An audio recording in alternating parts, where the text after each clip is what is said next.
kelas sistem operasi, selamat datang dan selamat bertemu kembali di kuliah daring untuk mata kuliah sistem operasi. Semoga teman-teman semuanya dalam keadaan sehat. Baik, di pertemuan kali ini, materi yang akan saya sampaikan adalah mengenai thread and deadlock. Ya, yang sudah sempat disinggung di pertemuan sebelumnya. Di pertemuan kali ini akan saya jelaskan lebih detail lagi apa yang dimaksud dengan thread dan apa yang dimaksud dengan deadlock. Oke, kelas, saya mulai dengan deadlock nih. Di pertemuan sebelumnya, di materi penjadwalan proses, saya sudah menyinggung apa yang disebut dengan tentang deadlock. Ya. Nah, deadlock dalam kaitannya pembahasan tentang sistem operasi adalah merupakan suatu kondisi di mana proses tidak lagi bisa berjalan normal ataupun tidak ada komunikasi lagi antar proses ya, proses A dengan proses lainnya, itulah yang disebut dengan deadlock ya.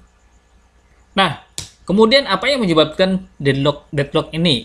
Deadlock disebabkan oleh karena ada proses yang menunggu sumber daya yang sedang dipegang oleh proses lain, di mana proses lain tersebut juga sedang menunggu sumber daya yang dipegang oleh proses tadi. Saya ulangi ya, bahwa deadlock itu bisa disebabkan oleh karena adanya suatu proses yang sedang menunggu sumber daya yang ternyata sedang dipegang oleh proses lain, di mana proses lain tadi juga sedang menunggu sumber daya yang sedang dipegang oleh si proses tersebut.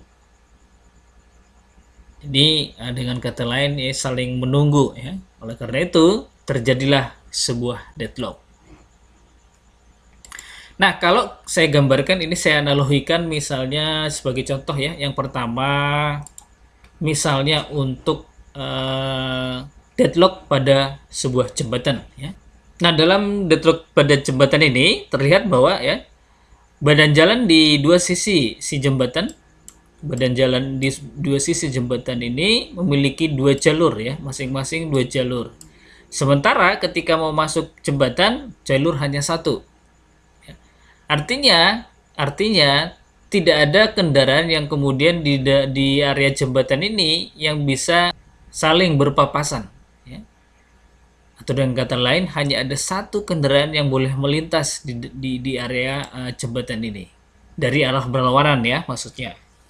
Nah, artinya kalau ada dua kendaraan yang dari arah berlawanan ya masuk ke dalam jembatan, ya sudah pasti maka inilah yang menyebabkan deadlock. Kenapa deadlock? Karena sumber daya pada kendaraan A, sumber daya yang akan digunakan oleh kendaraan berwarna hijau ini, itu sedang dipegang yaitu kendaraan berwarna coklat ini. Demikian sebaliknya ya, sumber daya yang diperlukan oleh kendaraan coklat ini ternyata sedang dipegang oleh kendaraan berwarna hijau ini. Nah, inilah yang menyebabkan sebuah deadlock. Alhasil, nah sumber daya apa yang dimaksud yang dipegang oleh kedua kendaraan ini? Yaitu sumber daya jalur ya, di mana si kendaraan A itu membutuhkan sumber daya yaitu jalur untuk bisa melintasi jembatan ini. Demikian juga kendaraan si B itu juga membutuhkan sumber daya jalurnya tadi agar bisa melintas dari jembatan ini. Ya. Tetapi oleh karena saling memegang sumber daya, maka kejadiannya lah seperti ini ya. Atau dengan kata lain, maka terjadilah sebuah deadlock. Nah, saya gambarkan analogi yang kedua, misalnya di perempatan jalan ya. Ini sering terjadi ya, mudah-mudahan kita bukan salah satu di antara penyebabnya ini ya. Biasanya di perempatan jalan ini sering terjadi kalau misalnya traffic light-nya itu padam ya. Traffic light padam, maka mulai ini kendaraan kendaraan A ini akan saling mendahului, ingin lebih cepat ya. Ingin lebih cepat melewati persimpangan ini. Tetapi karena saling ingin mendahului, maka kendaraan 1, 2, 3, dan 4 ini tidak akan bisa melewati perempatan ini karena semuanya saling beririsan. Oleh karena saling beririsan ini, maka si kendaraan A tidak bisa melintas, kendaraan B juga demikian, dan kendaraan keempat juga demikian. Oleh karena apa? Oleh karena masing-masing kendaraan ini memegang sumber daya yang seharusnya itu dibutuhkan oleh kendaraan lain. Tapi karena saling menunggu, maka terjadilah deadlock. Mudah-mudahan kita tidak ada yang menjadi penyebab seperti ini ya teman-teman. Kalau di persimpangan jangan berusaha untuk membuat deadlock ya, tapi menghindari deadlock. Oke, ini analogi atau contoh yang saya gambarkan untuk proses deadlock. Nah, ada 4 kondisi yang menyebabkan deadlock tersebut. Yang pertama ada mutual exclusive. Kemudian memegang dan menunggu. Itu tadi yang saya contohkan ya. Kemudian tidak adanya preemption ya. Kemudian circle wait.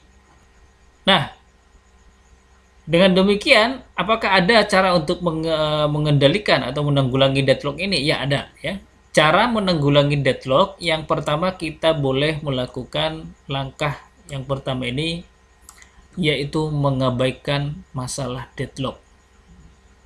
Bagaimana cara mengabaikannya? Misal saya contohkan ya, teman-teman misalnya sedang membuka sebuah aplikasi di perangkat komputernya, katakanlah misalnya aplikasi untuk mengetik. Ya.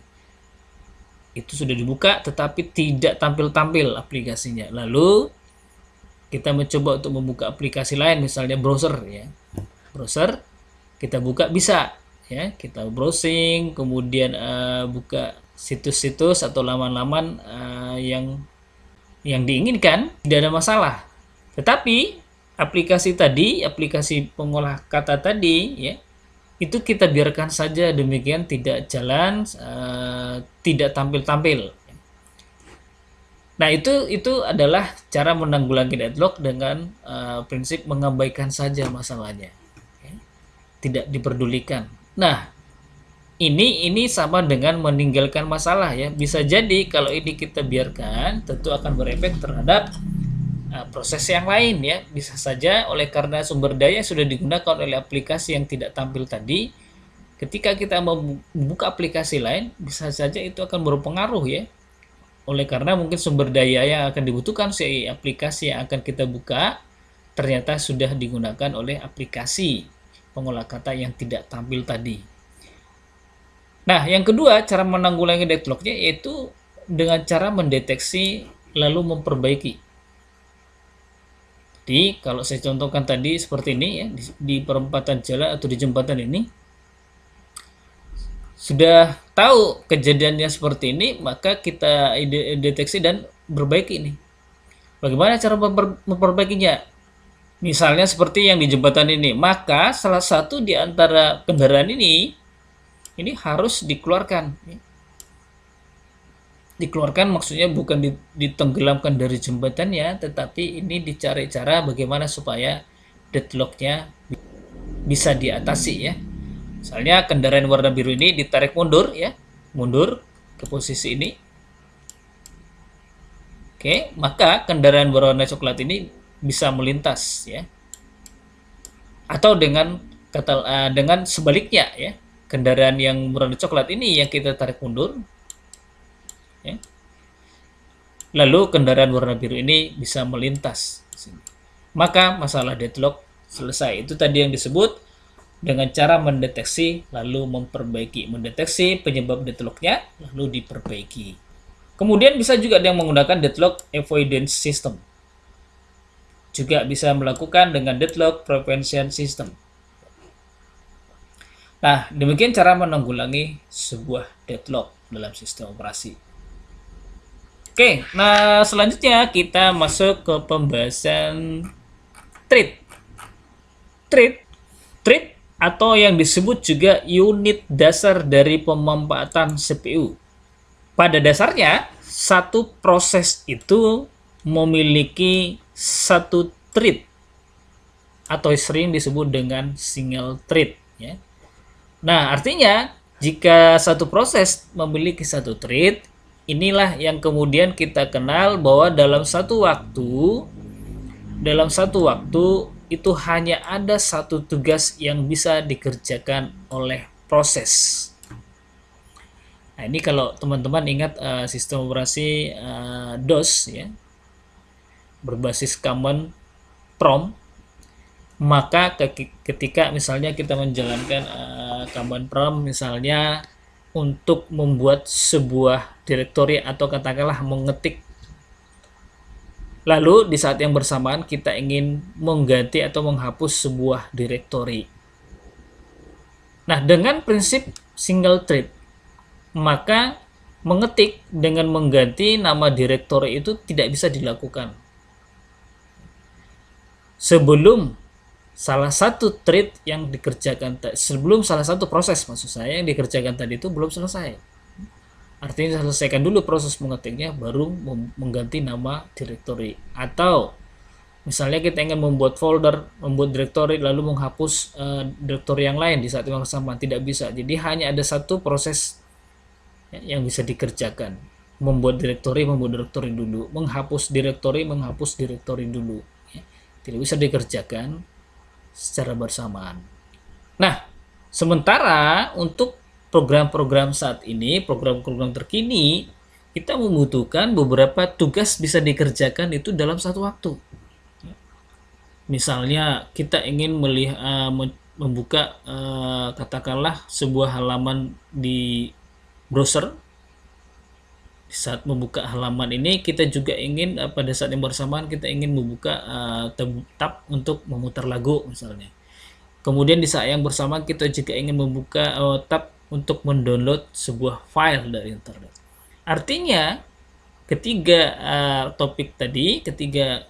aktivitas tadi itu bisa dikerjakan dalam satu waktu. Jadi tidak perlu menunggu harus selesai dulu mendownload baru bisa memutar lagu. Atau sebaliknya harus selesai dulu memutar lagu baru bisa mendownload. Tidak perlu harus menunggu satu proses selesai. Tapi kita bisa mengerjakan proses yang lain. Nah, itulah yang disebut dengan multi-thread ya. Nah, contoh kebutuhan untuk multi-threading ini ya. Kalau sekarang memang sudah tidak memungkinkan lagi untuk single thread ya, karena kebutuhan multi-threading ini sudah menjadi keharusan ya. Misalnya, saya contohkan misalnya ketika kita membuka web browser. Nah, web browser ini thread yang digunakan yang pertama kali misalnya ketika kita katakanlah membuka sebuah situs ya. Situs lalu kita buka. Nah, si web browser itu akan menyiapkan sistem operasi akan menyiapkan sebuah thread untuk membuka halaman browsernya. Ya, menampilkan halaman browsernya tadi. Katakanlah saya contohkan ini adalah misalnya Facebook misalnya ya. Mohon maaf tidak promosi ya. Nah, ketika kita membuka Facebook ini, maka sistem operasi membuat sebuah thread untuk membuka halaman Facebook tersebut. Ya. Oke, dibuka halamannya. Kemudian di saat yang bersamaan juga sistem operasi membuat thread. Thread apa? Thread untuk menampilkan gambar ataupun objek-objek lain yang kemudian ditampilkan di halaman si website tadi, di Facebook tadi. Nah, kemudian thread juga dibuat untuk mengunduh data dari jaringan. Maksud saya mengunduh data dari jaringan ini seperti apa? Data, katakan misalnya foto-foto yang ditampilkan di laman Facebook tadi, itu sebenarnya tersimpan di database si Facebook. Nah, untuk ditampilkan ke halaman itu, maka sistem harus mendownload dulu ya. Mendownload objek tadi dari servernya si Facebook. Nah, proses mendownload itu membutuhkan sebuah thread. Jadi artinya dalam web browser tadi itu ada beberapa thread yang bisa di create ya. Yang pertama thread untuk membuka halaman webnya, thread untuk membuka gambar, thread untuk menampilkan grafik, thread untuk menampilkan animasi, kemudian thread untuk mengunduh data dari jaringan dan lain-lainnya. Nah, itu kebutuhan multi-threading untuk web browser. Nah, kemudian kalau kita mencontohkan kebutuhan multi threading untuk mengolah kata, misalnya Microsoft misalnya, ketika mau ngetik, maka sistem operasi akan menciptakan sebuah thread yaitu untuk menerima hasil dari penekanan berbagai tombol di dalam keyboard pada keyboard si perangkat komputernya. Ketika kita tekan, maka dia akan mengirim pesan ya kepada sistem operasi, lalu sistem operasi akan membuatkan sebuah thread untuk menampung dan menampilkan hasil dari pengetikan yang dilakukan oleh si user tadi. Nah, kemudian dalam pengolah kata ini juga ditampilkan thread untuk mengecek grammar ya, grammar jika diaktifkan di toolsnya ya. Artinya saat kita mengetik sebuah teks di dalam aplikasi pengolah kata tadi, bisa saja akan langsung dikoreksi grammarnya ya. Apakah penulisannya benar, ejaannya sudah tepat, itu langsung bisa diperiksa. Nah, memeriksa grammar itu membutuhkan satu buah thread. Jadi dalam pengolah kata tadi ketika mengetik ada dua thread ya. Thread untuk menampilkan hasil dari pengetikan, thread untuk mengecek grammar. Nah, kemudian kalau kita mencontohkan multi-threading untuk web server. Seperti apa contoh kebutuhan multi-threading ini untuk web server? Nah, web server tentu adalah sebuah objek yang harusnya difungsikan untuk bisa digunakan oleh beberapa user sekaligus. Nah, oleh karena itu, ketika sebuah web server digunakan oleh beberapa user sekaligus, maka dibutuhkan sebuah thread untuk menangani request-request dari banyak user tadi. Misalnya katakan web server Unama ya, ketika kita mengontrak mata kuliah, ada mahasiswa A, B, C, dan seterusnya melakukan atau membuka sistem yang sama. Nah, sistem operasi itu menciptakan thread bagaimana kemudian request dari banyak user tadi itu agar bisa menjalankan, ya, agar bisa menangani request-request dari si mahasiswa atau user yang membuka sistem tadi. Nah, kira-kira kalau saya contohkan dalam diagram seperti ini ya, kalau contoh multi-thread pada web server misalnya. Si klien, ini saya contohkan tadi mahasiswa, ketika ingin mengontrak mata kuliah, dia merequest itu dengan cara membuka halaman untuk kontrak kuliah. Lalu si server mengirimkannya dengan menciptakan sebuah thread, di mana thread itu adalah untuk menciptakan sebuah layanan ya. Sebuah layanan yang sesuai dengan permintaan si klien tadi, si mahasiswa tadi. Apa requestnya? Membuka halaman kontrak mata kuliah. Maka thread tadi diciptakan, lalu si server akan merekam request dari si mahasiswa atau si klien tadi.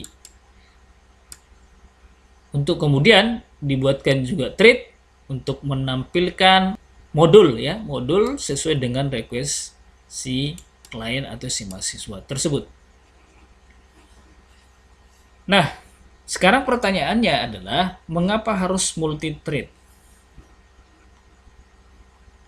Mengapa tidak pakai multiprosesor saja? Apa keuntungannya menggunakan multi-thread? Oke, ya. Nah, kenapa multi-thread? Karena multi-thread ya, ini merupakan program tetap bisa berjalan ya. Menggunakan multi-thread, program tetap bisa berjalan walaupun ya, ada sebagian tugas yang memakan waktu lama. Itu yang saya contohkan di awal tadi ya. Ketika kita membuka pengolah kata, kemudian pengolah kata tersebut sedang crash misalnya tapi tidak tampil-tampil ya. Namun oleh karena adanya multi-thread ya, setiap proses digunakan satu thread, maka di saat si pengolah katanya mengalami masalah, kita masih bisa membuka aplikasi lain. Misalnya saya contohin tadi membuka browser. Lalu di browser ini kita membuka macam-macam aktivitas. Nah, itu bisa dilakukan oleh karena multi-thread ini. Itulah sebabnya kenapa kita harus memilih multi-thread. Nah, contoh lain misalnya tadi saya contohkan di awal tadi ya. Untuk multi-thread ini web browser browser masih bisa digunakan ya, masih bisa kita gunakan untuk memutar lagu, mendownload film dan lain-lain ya.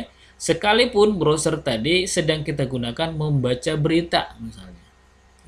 Jadi tidak perlu harus menunggu selesai dulu download baru kita bisa browsing untuk membaca-baca artikel. Tidak perlu harus menunggu selesai dulu membaca artikel baru kita bisa mendownload file. Tidak perlu harus menunggu mendownload file selesai baru kita bisa memutar video di dalam web browsernya. Nah, itulah bagaimana kemudian kenapa kita harus menggunakan multi-thread tadi. Baik, dalam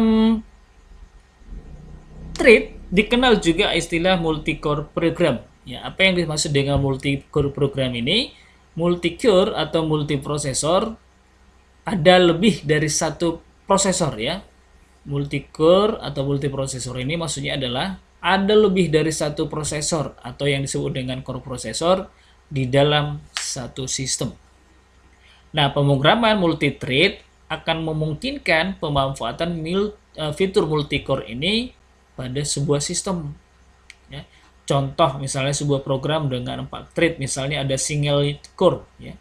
Single core ini ya, eksekusi thread dilakukan secara bergantian. Itu yang saya contohkan tadi ya. Apabila mengerjakan satu buah proses, lalu ingin mengerjakan proses lain, proses yang pertama tadi harus diselesaikan dulu, baru bisa mengerjakan proses yang berikutnya. Nah, sementara untuk multi-core, eksekusi dilakukan secara paralel ya, sesuai dengan jumlah core-nya. Memungkinkan pembagian tugas di dalam satu program. Jadi tidak perlu single core ya, harus menyelesaikan dulu proses A baru ke proses B. Dengan multi core ya, eksekusi programnya bisa dilakukan secara paralel ya. Nah, pertanyaannya, apa perbedaan konkuren dengan paralel?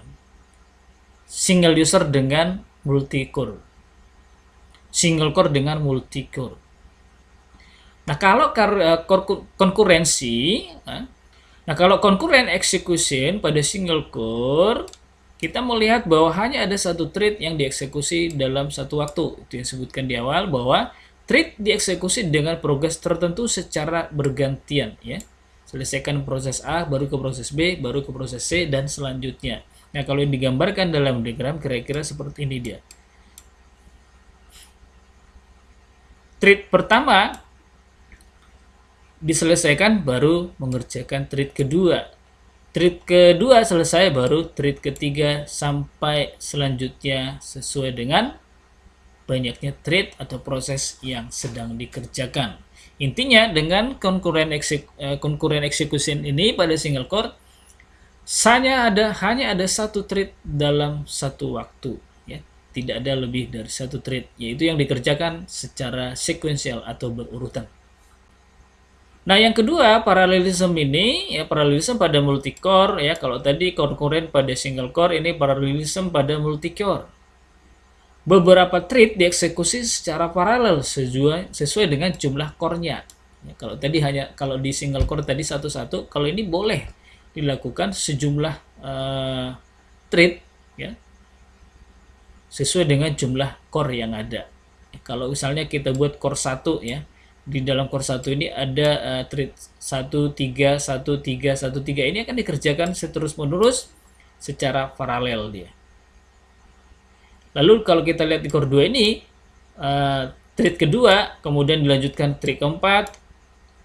Meskipun thread kedua ini belum selesai, thread 4 sudah bisa dijalankan.